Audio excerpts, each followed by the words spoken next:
In the early 2000s, the Black Mafia family, BMF, became famous not only for running one of the biggest drug trafficking networks in the United States, but also for showing off their wealth and power. They held lavish parties, drove expensive cars, and socialized with top hip-hop artists, all while secretly moving large amounts of cocaine across the country every month. Their name symbolized power and luxury, making them a big influence on both the streets and pop culture. But at the center of this drug empire were two brothers, Demetrius Big Meech and Terry Southwest T. Flenory. The two brothers started from humble beginnings in Detroit in the late 1980s and built one of the most massive criminal networks in the entire world. In this video, we'll talk about the Black Mafia family that rose to power, their notorious rule, and their dramatic downfall. We'll also look at how their story impacted culture and society. In the 1980s, Detroit faced economic struggles, with factories closing and many people losing their jobs. Opportunities were limited, and many turned to the underground economy. Demetrius and Terry Flenory grew up in a modest home, where family loyalty and a desire to escape poverty shaped their lives. Their strong bond became their foundation, driving them to seek a better future, no matter the cost. As teenagers, the brothers started selling small amounts of cocaine in their neighborhood. They quickly showed a natural talent for business.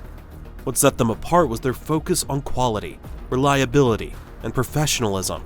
Unlike many others in the same trade, they were known for being on time and building trust with their customers. Their approach helped them stand out and earn them a reputation for being dependable and efficient. These qualities would later play a big role in their rise to power. This was just the start of their journey in the criminal world. Although their early work was small, the brothers were already setting the stage for what would become the Black Mafia family, an empire that would change organized crime in America. By 1989, Demetrius and Terry Flenory had grown their business significantly, officially forming the Black Mafia family, BMF. What started as a small neighborhood operation had turned into a large multi-city network. The brothers took on different roles based on their strengths. Demetrius, known for his charisma and vision, focused on expanding the business. He built relationships with top suppliers and distributors to keep the product flowing. Terry, the more quiet and analytical brother, managed logistics, making sure drugs and money moved smoothly across their growing operation. The way they ran the drug trade was new and different. They set up their organization like a real company. Everyone had a clear role, and there was a strong chain of command. From regional managers to transport workers, each person had a specific job, and the organization followed strict rules. This business-like approach helped them grow quickly, setting up distribution centers in cities like Atlanta, Miami, Los Angeles, and Chicago. Risk management was another area where the Flenory brothers stood out. They used intermediaries and encrypted communication to reduce the chance of getting caught. By keeping a distance from the drugs and money, they avoided direct links to their illegal activities. This careful planning allowed the BMF to stay under the radar of law enforcement for over 10 years, a rare achievement in organized crime. One of the most unique parts of the Black Mafia family was their use of branding. In the early 2000s, Demetrius started BMF Entertainment, a hip-hop label with two main purposes. On the surface, it looked like a regular music business, promoting artists and making music, but behind the scenes it also served as a cover for their drug operations. Through the label, the brothers built connections with famous artists, including Young Jeezy, and became part of the hip-hop world. This was not just for show, it was a smart move. By linking up with the hip-hop industry, the Flenory brothers gained cultural respect and appeared more legitimate. Their flashy lifestyle, big parties, expensive cars, and diamond jewelry became part of their image. These signs of wealth helped them look like successful business people and added to their mystery. For many, the BMF represented the mix of hip-hop culture and the American dream, though in an illegal way. The brothers' ability to combine crime and entertainment showed their creativity and flexibility. It also showed how important image was in maintaining power and influence, even in the world of organized crime. The success of BMF was based on its well-organized operations. They got cocaine directly from Mexican cartels, using their connections to get large amounts at low prices. The drugs were then transported across the United States in vehicles with hidden compartments, which helped avoid detection. Once the drugs arrived at their distribution center, a network of trusted associates handled local sales. These people were chosen for their loyalty and skill, making sure everything ran smoothly. The organization was structured like a big company, with clear roles such as regional managers, transport specialists, and financial managers. This organization allowed BMF to move large amounts of cocaine each month while staying efficient and profitable. One of the most impressive things about their operations was how they avoided law enforcement for so long. They used coded language, burner phones, and cash-only transactions to leave little trace. The brothers also built a culture of loyalty and secrecy, with harsh consequences for anyone who broke their rules. This careful planning, strong organization, and strict code of conduct helped BMF control the drug trade for more than 10 years. The Flenory brothers knew that loyalty was the key to their success.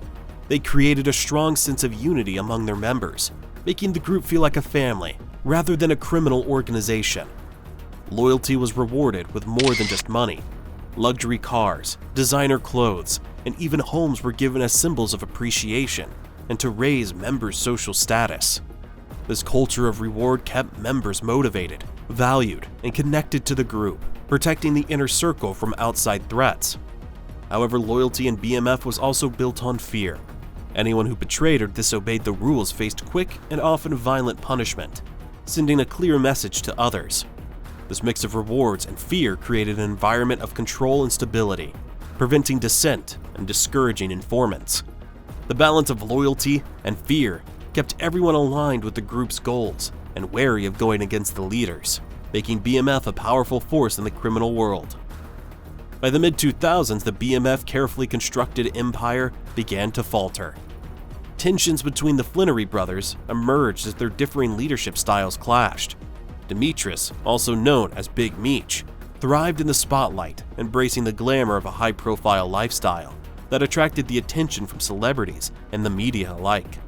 Terry, nicknamed Southwest T, took a more cautious approach, prioritizing discretion and operational security to minimize risk.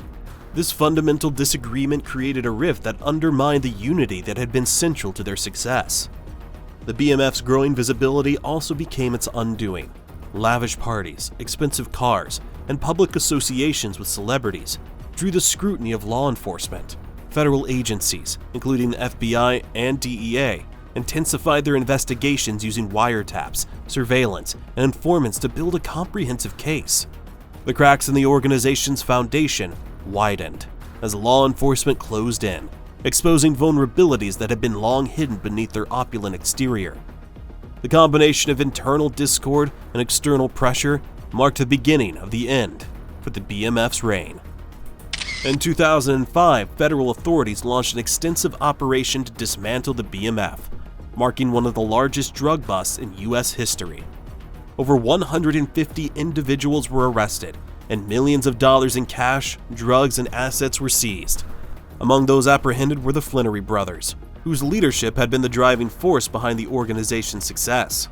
The charges against them included running a continuing criminal enterprise, drug trafficking, and money laundering, all backed by overwhelming evidence.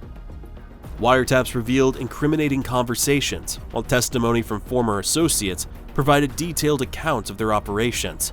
The case against the brothers was airtight, leaving little room for defense. In 2008, Demetrius and Terry were each sentenced to 30 years in federal prison, effectively dismantling the BMF. Their downfall marked the end of an era for the criminal empire and sent a clear message about the reach and persistence of law enforcement. Despite their downfall, the Black Mafia family story continues to captivate public imagination. Their rise and fall has been immortalized in hip-hop lyrics, documentaries, and popular TV series, BMF produced by 50 Cent. These portrayals have reignited interest in the Flenory brothers, presenting them as both criminal masterminds and complex figures shaped by systematic inequality and economic hardship. For many, the BMF represents the darker side of the American dream, a tale of ambition, power, and the consequences of seeking success outside the law. Their story has also sparked broader discussions about the socio-economic conditions that drive individuals toward crime, particularly in marginalized communities. The legacy of the BMF serves as both a cautionary tale and a lens which to examine the intersections of poverty, opportunity, and systematic inequities. In recent years, the Flenory brothers have taken steps toward redemption, albeit on different paths. Terry Flenory was released from prison in 2020 under compassionate release due to the COVID-19 pandemic. Since his release, he has reportedly focused on rebuilding his life and staying out of the public eye, choosing a quieter existence after years of notoriety. Demetrius Flenory, still incarcerated, has embraced a new role as a mentor within the prison system. Drawing from his experience, he offers guidance to younger inmates, emphasizing the consequences of choices and the importance of self-improvement. He has expressed a desire to contribute positively to society upon his eventual release, signaling a shift in perspective and a commitment to personal growth. Together, their stories reflect the complexities of redemption and the enduring impact of their past actions.